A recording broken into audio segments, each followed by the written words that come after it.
everyone. Welcome back to Gemma's podcast about everything to do with women's health and wellness.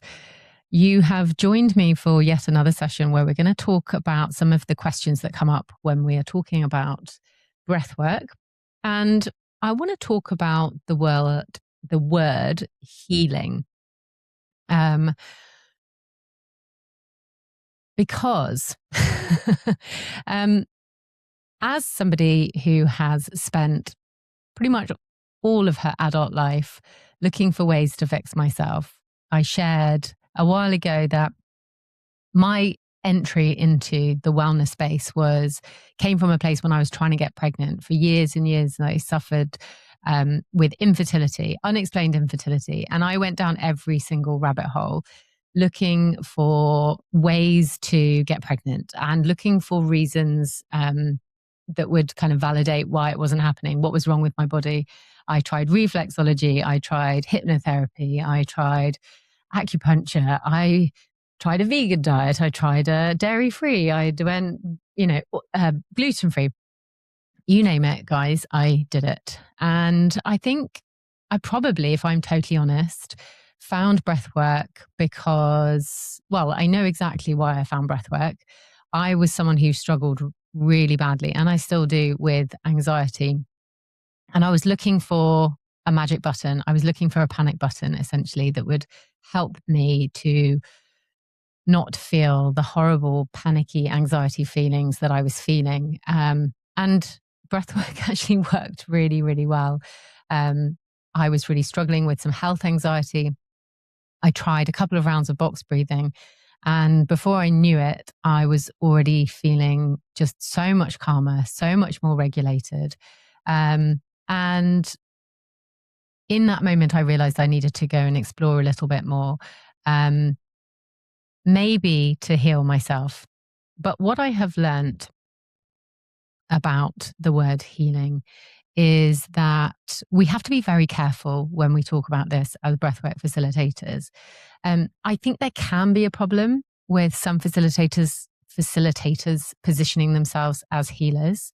This energy of like, I'm going to heal you, I'm going to release you from your traumas. This practice is going to heal you. This practice is going to fix you. And this can come from a fixer mindset. It can also come from a place of, if you're carrying a lot at the moment and you're tired, emotionally drawn out, like a lot of the women who I see, because I train a lot of women who are going through menopause and perimenopause, sometimes it can be easy to want to outsource your healing to other people. Can't it? Let's be honest. Sometimes it just feels a lot, and we're looking for a magic button. We're looking for someone there. But the fact of the matter is, when it comes to breathwork, when you come into my breathwork events and my breathwork spaces, I am not here to fix anybody. I do not believe that people are broken. And this might sound like a contradiction in terms, having said everything that I've just said about how I go down these rabbit holes trying to find ways to fix me. But the fact of the matter is, I know that I don't really need fixing. And I'm just going to put it down to my curiosity.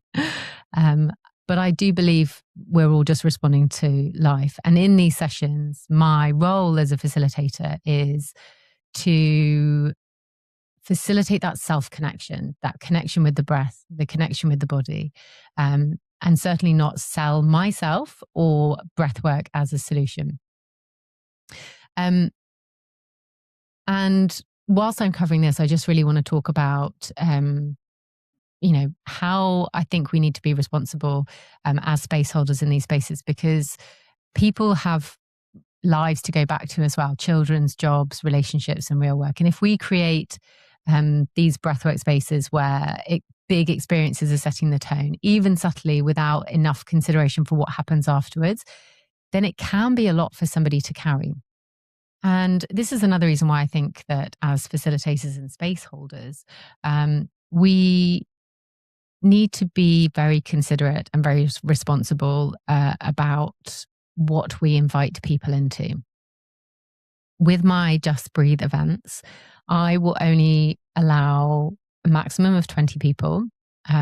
Every single person has their own mattress, a really comfortable mattress, pillows, blankets. So it's really soft, so people feel comforted and warm. We don't do a lot of conscious connected breath work because my belief, and this is just my belief, I'm not speaking for anybody else. This is my podcast because people have lives to go back to. We have children, jobs, relationships, real worlds, real responsibilities.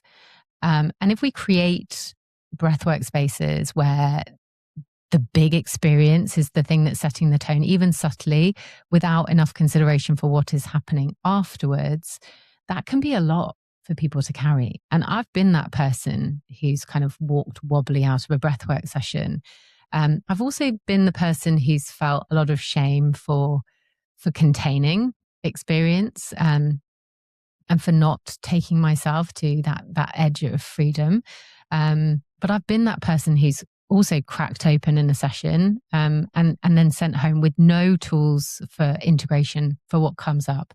And that's not what happens in my Just Breathe breathwork sessions. I'll explain a little bit about how the sessions are. So I have 20 people maximum, so that there's plenty of space for people. Everybody has their own space. Everybody is comfortable. Everyone has a comfortable mattress, a blanket, a pillow. We start with a bit of a grounding, a bit of an introduction. Then we go into a little bit of education around nervous system regulation. And then we will go through a journey of breathwork. So some activating breathwork, maybe a little bit of conscious connected breathwork, but really we touch on that very little. And then there is the majority of our breathwork session will be in the integration, because for me, that's where I feel like the hard work is. Certainly that's my experience of breathwork anyway. And I believe truly that responsibility as a facilitator doesn't end when the session ends either. And that might sound like a lot to carry. And that's definitely something that I've had to really wrap my head around. I haven't always had particularly good energetic boundaries. But that's another reason why I created Just Breathe Breathwork, because I wanted to build a platform where people could access tools for home. So my vision with it, if you like, is for it to be a platform where people can see where their next events are, with the next events they can attend in person, and then also they can also access at-home resources, at-home courses, at-home breathwork journeys, and also what is coming hopefully soon is a breathwork community where we can share our experiences, where nobody has to feel alone. So thank you very much for joining me for this latest episode of Gemma's Wellness Podcast, where we talk about everything to do with women's health and wellness. Thank you so much for being here. If you enjoy what you hear and you would like to follow along, please give us a follow on Instagram, Gemma Kelly Wellness. And if you would like to join an event, our next event will be in Cheltenham on the 4th of February. It's going to be at Pippin Gyms, which is the most incredible venue. It's a beautiful church. Like I said, everyone's going to have their own mattress, pillow, blanket. Everything will be candlelit. For a church, it actually has underfloor heating, so it's extra, extra cozy. So please do come and join us. There are still a few spaces left. I'd love to see you there. Thank you very much. See you next time.